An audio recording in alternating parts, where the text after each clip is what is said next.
Hello and welcome to this edition of the Revere Review. I'm Ed DeVoe. And I'm Debbie Pesca DiGiulio. This year's Boston Marathon is one we will never forget. The memories of the events that day and in the days that followed will be with us forever. For some in Revere, there was a direct involvement in the events, making them even more forgettable. Two Revere police officers, Mike Mason and Joe Covino, who have run dozens of marathons between them, were near the finish line when the bombs went off. Officer Mason had just crossed the finish line when the first bomb went off, and his brother Joe was just rounding the corner onto Boylston Street when the second bomb exploded near him. Both officers immediately sprang into action, doing what they've been trained to do, assisting the injured and helping out wherever they could.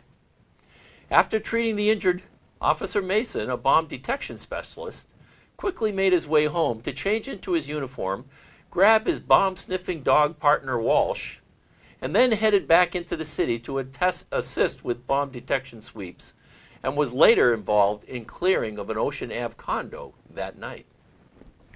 And speaking of Ocean Ave, on Monday night, Revere Police, Boston Police, and a host of state and federal law enforcement people descended on an Ocean Ave condo located in the Water's Edge complex, following up on a potential lead related to the bombings earlier in the day. After a flurry of activity that involved evacuation of 2 floors, the federal investigators left with 3 bags of unidentified materials. A Saudi man living in the unit that was raided had been identified as a possible suspect earlier, but was later released. And then on Friday night, after an incredible 24-hour period of shootouts, chases, and lockdowns that affected 5 communities and 2.6 million people, the man known as the Bomber No. 2 was captured while hiding in a boat in Watertown.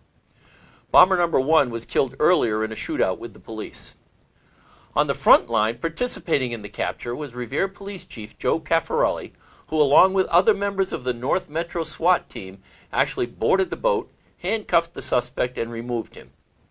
In his comments after the arrest, Chief Caffarelli noted that all the training and equipment poured into law enforcement during recent years paid off big time. He said that it was a collective effort of law enforcement like I've never seen before in my life. It was a good day to be a cop. In a related story, Mayor Dan Rizzo announced this week that an interfaith service and candlelight for the victims, families, and responders of the Boston Marathon tragedy is planned for May 7th at 6:30 p.m. in front of Revere City Hall. If we can take away nothing else from the Marathon's week of events, we can take away the knowledge that we are all Boston. We are truly Boston strong. Amen. And on the economic development news front, local attorney Jerry D'Ambrosio recently introduced a proposal by a group of developers that will replace the current Wonderland Ballroom with a 12-story, 200-room hotel. Spurred on by the perfect location on the ocean, being next to the T-stop, and with the potential for a gambling casino at Suffolk Downs, these people are putting their money where their mouth is, he said. D'Ambrosio noted that the city has been excellent to work with so far. He went on to say that it's been great working with the mayor's office. It's always good when the community realizes where development potential exists and is willing to accommodate it. The old Wonderland Ballroom will be demolished if the hotel is built. Asked if a new ballroom will be created as part of the hotel, D'Ambrosio said it was too early to tell. It's still up in the air. It really comes down to final determinations, and we're not there yet. There's no start date or timeline yet set for this project. In other economic news, it looks like the Hogs may be coming to Revere. The Boston Harley dealer has filed plans with the city to put up a new dealership in the Linden Square area. Harley is looking to replace the abandoned supermarket and broken-down health club that we now see in that area.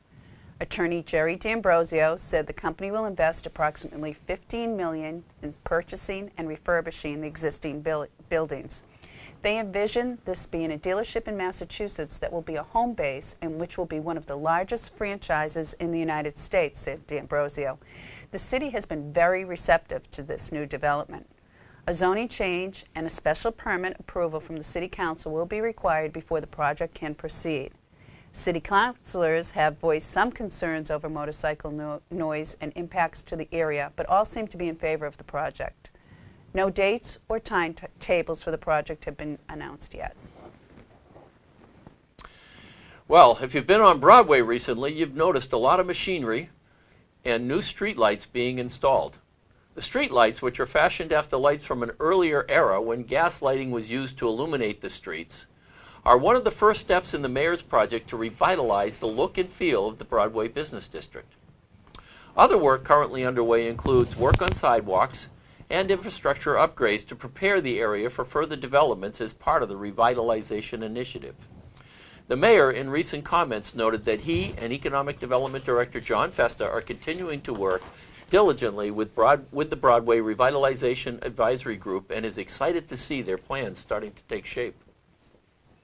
On April 26th, Revere on the Move, in conjunction with Millions of Muscles and a host of sponsors and participating fitness and wellness organizations, kicked off the city's annual 6-week challenge program to help to introduce residents to exercise programs that will promote healthier lifestyles. Many of the fitness events are designed for children along with adults and are geared to promote family participation as well as individual participation. At the first weigh-in, held on Friday night, a number of eager residents stood in line waiting to be weighed and measured to establish a starting point from which they can measure their improvements. At the end of the 6 weeks, the Fitness Challenge will feature a 5K road race and a celebration event where prizes will be awarded for the participants who have made the most of their challenge. In the end, win or lose, everybody will come away healthier, and that's a good thing. Yeah, and on Friday night, I actually participated in the weigh-in and the measurements, and also earlier had done an interview with Debbie Shaughnessy from Millions of Muscles about the Fitness Challenge. We're going to run a little bit from that interview here. Great. We'll be right back.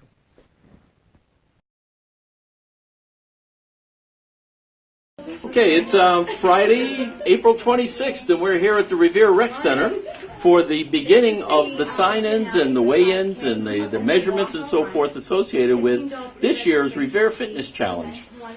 Sitting here in the front area where people come in and actually register. I just finished completing my application and my registration form for the process. Now we're going to go through the table over here and we're going to go through the next steps and then go in the other room and get weighed in. I'm standing here with two lovely young ladies who are going to weigh me and measure me. Is that correct? And your name? Leanne. Leanne? Dermatologist. And your name? Jackie Capobianco. Jackie Capobianco. Okay. Were you guys involved in this program last year? Yes, Yeah, we yeah. work for Millions So, of Muscles. you what? We work for Millions of Muscles. Okay. So, good time? Good time. Yeah. How many people have you had in already today? 20, 25 so Oh, far. really? Just That started many? at Yeah. 4, yeah. All right, that's great. Okay. All right, well, let's get weighed in. Should I Here take my we go. shoes off or what? It's up to you. It's up to you what you want to do. Someone told me you want to probably have as much weight on you as possible when you start this, right? Weight, actually. I don't want to cheat, but okay, you can take that. Once it All gets to 0, wait till it gets, yep, now you can step on. Okay. No, you can't see this.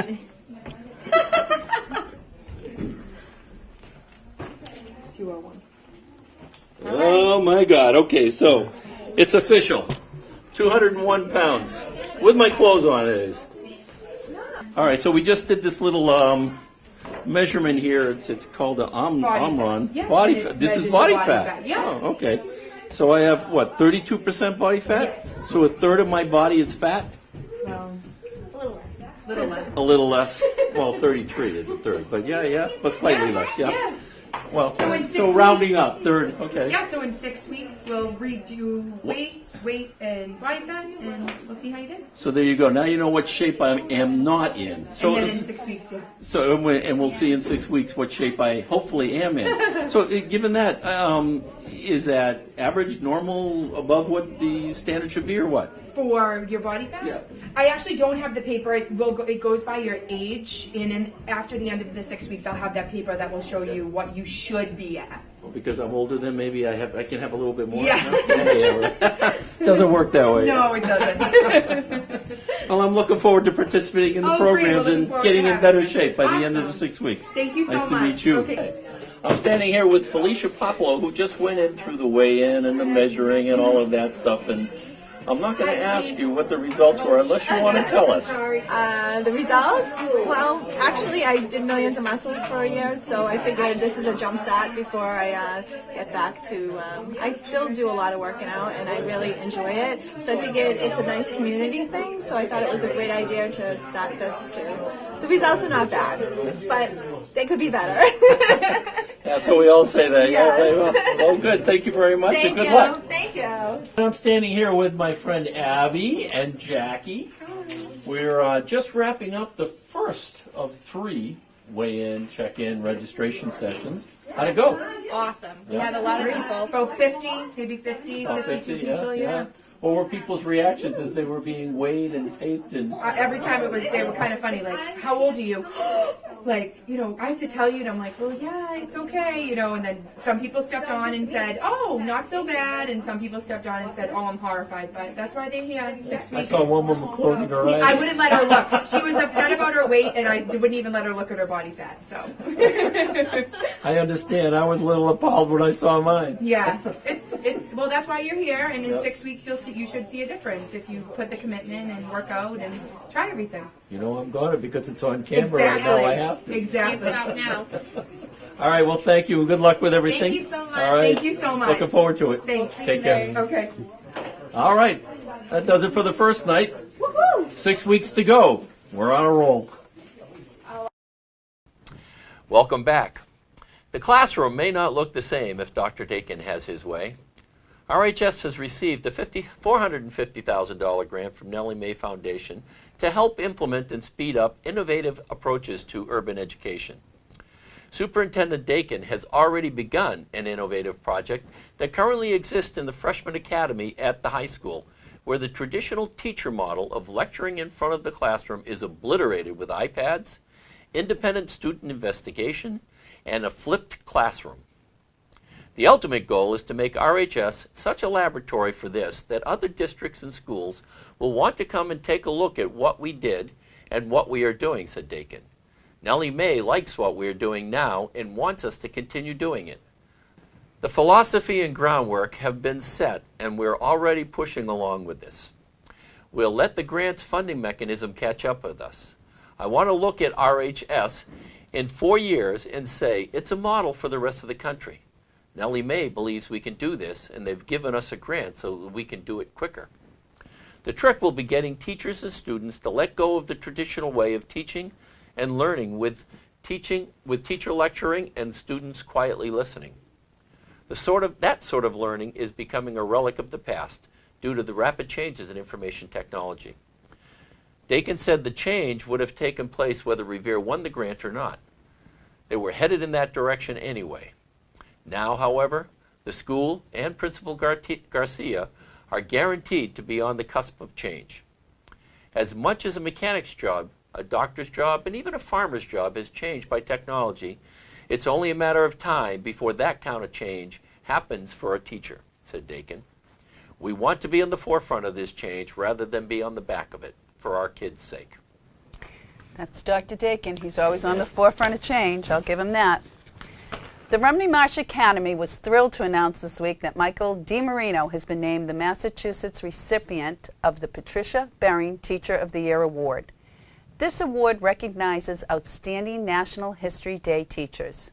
2 state winners, one at the junior level and one at the senior level, are selected from each of the 50 states, the District of Columbia, Department of Defense schools, international schools, and the U.S. Territory schools.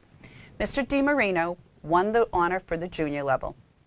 Last year, Mr. DiMarino was named the Massachusetts State History Teacher of the Year and was chosen as a finalist for the History Channel's National Teacher of the Year. Mr. D said, "I can't tell you how humbled I am by all of this." He went on to say, "I credit the Revere Public Schools from top down for fostering a supportive culture in which our students are given every opportunity to be successful. Finally, the credit truly belongs to the students who work tirelessly throughout the year to create these amazing projects." When I spoke with Mr. DiMarino, it was apparent that he loves his job and the kids love him, which is truly a successful combination. Mr. DiMarino will be representing the state of Massachusetts, the city of Revere, Revere Public Schools, and the Rumney Marsh Academy at the National Award in Washington, D.C. in June. Congratulations, Mr. DiMarino, and good luck in June. We'll all be watching. And in other news, Revere resident Carol Haney, a longtime member of the Revere Beach Partnership and current advisory committee member, recently received a well-deserved award for her efforts in representing Revere Beach on the Metropolitan Beaches Commission. She is a 2013 recipient of the Boston Harbor Award. Every year, Save the Harbor, Save the Bay acknowledges individuals whose dedication, commitment, and passion transformed Boston Harbor from a harbor of shame to a source of opportunity and pride. Representative Kathy Reinstein said, "I can't think of anyone who embodies the spirit of the Boston Harbor Hero Award better than Carol Haney.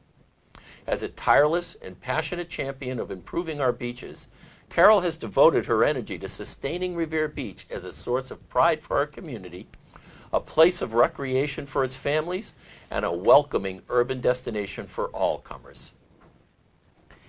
And speaking of another beautiful place, the clouds parted and the sun came out on a beautiful Saturday afternoon in May when the Rumney Marsh Burial Ground Restoration Committee held a special ceremony to commemorate the 150th anniversary of the Emancipation Proclamation. A focal point at the ceremony was the unveiling of 2 informational placards marking the location in the cemetery where 13 slaves are buried in unmarked graves. The beautiful ceremony, emceed by retired school teacher and historian Jeff Perlman, featured performances by the students from the WeighIn 5th grade class, Revere High School, and the Rumney Marsh Academy Percussion Ensemble. And on another beautiful spring day, over 500 volunteers participated in the mayor's 3rd annual Revere Shines citywide cleanup campaign. The event began with many of the participants meeting up on the lawn in front of the American Legion on Broadway and then fanning out to locations throughout the city. After a morning of cleanup activities, everyone came back to the lawn to relax, enjoy some refreshments, and listen to music by Revere DJ Stevie Ray. A new feature in this year's cleanup campaign was the recycling center at the Wonderland Tea Stop on Ocean Ave. The city, in partnership with the MBTA, set up a one-day collection point for recyclable goods, which by all counts was a huge success. In fact, it was so successful that the Tea plans to conduct another recycle collection event in the fall. Mayor Dan Rizzo, commenting on the event, noted that each year it gets bigger and better. In fact, this year we had so many people volunteering that we were running out of gloves, bags, and rakes. Now that's a good problem to have. One of the things I think we've all learned in the past couple weeks is that there are a lot of good people who step up when horrible things happen. So is the case with Brandon Marchetti. As you remember, Brandon is the 14-year-old boy from Revere who was mauled by 2 guard dogs behind Northgate Shopping Center, which has resulted in life-altering injuries. Well, Nancy Burrell, who was a teacher at RHS and who was highlighted on our last show, went through her old rock and roll contacts and got in touch with Brandon's favorite band, Slipknot. And so the good things began to happen for Brandon. Miss Burrell said, "I really wanted to try to do something to lift his spirits. I love dogs and I love kids, and it really tore me up hearing about what happened to him." The lead drummer from Slipknot and Brandon's idol, drummer Sean "Clown" Crahan, called Brandon and talked to him for at least 17 minutes and told him to hang in there and stay strong. According to Brandon's mother, Silvana Marchetti, he lit up like a Christmas tree. At first he didn't believe it. The band is currently touring Japan and has promised to send Brandon some exclusive merchandise that no other fans can get, and to also send him backstage passes and on-stage tickets when they come to New England this summer. Marchetti has been following the band for about 6 years, his mother said, and was motivated to learn the guitar from listening to the Iowa-based rockers. You know, in a follow-up, I was with Brandon this past weekend at the RHS Rock Ensemble, and he is doing better. He told me he has 2 more surgeries to go, but he's a very positive kid, and I told him we were doing this story about Slipknot, but what he said to me, he asked me to mention the officer who saved his life, Officer Mullen. He said, "Could you mention that Officer Mullen came to visit me in the hospital and brought me an iPad mini?" And what really got to me was that, one, he mentioned that he had saved his life, and the other thing was that this famous band contacted him and talked to him, but it was Officer Mullen that he thought and about wanted me to mention him and thank him for him. So it really is. It's amazing, and I think one of the things you pointed out in your conversation with him was about the concept of about how good things can come out of bad things, and good things seem to be coming out for Brandon, and we wish nothing but the best for him. Brandon is a member of the Revere TV family, and we look forward to seeing him back. Congratulations, Brandon, and thank you once again, Nancy Burrell. Yes. Well, that about wraps it up for this week's Revere Review. For Revere TV, your community source, I'm Ed DeVoe. And I'm Debbie Pesca DiGiulio. Take care. I was waiting for...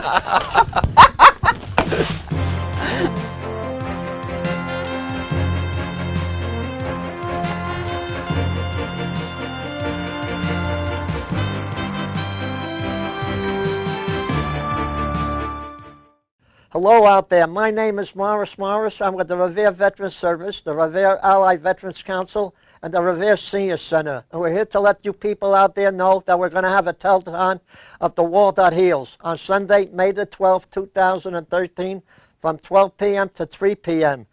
The telethon will be located at the Revere TV, the Citizens Bank Building, 385 Broadway, Suite 203. Come on, make a pledge or call it in at 781-629-3462. The phones will be answered by two beautiful women, Marissa Coriali from the Revere Senior Center and Lois Diamond from the Revere Senior Center, who helped me compile everything I'm doing here. I would like now to take a minute off and read the names of the Vietnam veterans that were killed in action, and they are as follows. Robert L. Blaze, Ensign, 3rd Grade, United States Navy. James L. Delamont, Sergeant Major, United States Army. Sebastian E. DeLuca, Master Sergeant, United States Army. Martin L. Gillespie, Jr., United States Navy. John M. Glazer, Lance Corporal, United States Marine Corps. Arthur R. LeGros, Jr., First Lieutenant, United States Army. Alan J. O'Brien, Jr., First Lieutenant, United States Army. Walter S. Olinsky, Jr., Warrant Officer, United States Army. Stephen J. Penta, United States Navy. Thomas W. Whitten, Corporal, United States Army. Robert Carl Levine, Major, United States Air Force. And Kenneth G. Brown, Sergeant, United States Air Force. And may God bless them and rest their souls in peace, and thank you very much.